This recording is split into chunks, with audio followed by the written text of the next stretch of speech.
The question, Blake, involving warning lights. When I see a warning light on the dash, what should I do is the first part of the question, and then is it always going to be something big, or do you sometimes have minor fixes as well? So a two-part question there.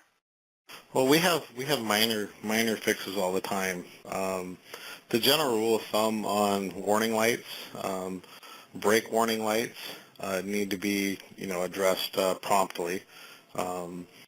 The biggest mistake that we see in warning lights is that people is they ignore them.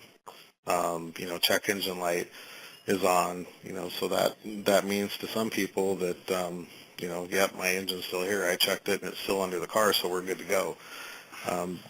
The other check engine light that comes on is you'll get a light that comes on and it stays solid. What that's telling you is that you need to get your car in for service as soon as possible. Your next available time, you need to get that service scheduled, get it in, get the vehicle inspected and diagnosed, and go from there. If the check engine light is flashing, that is when it becomes crucial that you pull the vehicle over and you shut it down and you have it towed. That's the single biggest thing that we see people do is they're driving down the road, their check engine light starts flashing, they continue to drive the vehicle. Every minute you continue to drive that vehicle, you might as well just, throw a $100 bill out the window because it gets very costly very fast when you drive a car with a flashing check engine light. Because what that's telling you is that you have a critical or catastrophic engine failure, and that's typically due to an engine misfire, which can be from a spark plug wire, an ignition coil, so it's creating a misfire. And by creating the misfire, what's happening is that the gasoline and the air mixture within inside the cylinder is not being burnt. It's not combusting.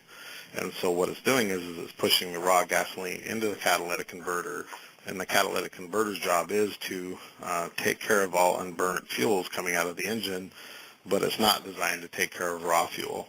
So you'll overwork the catalytic converter, and then it will be damaged, and then you'll end up repairing the initial misfire and putting one or two catalytic converters on the car. Some cars use 4, some cars use 1. But one thing's common on all of them is that they're tremendously expensive. Most Ford products, their catalytic converters are well over $1,000. Audis will use 2 catalytic converters, and they're $1,200 a piece.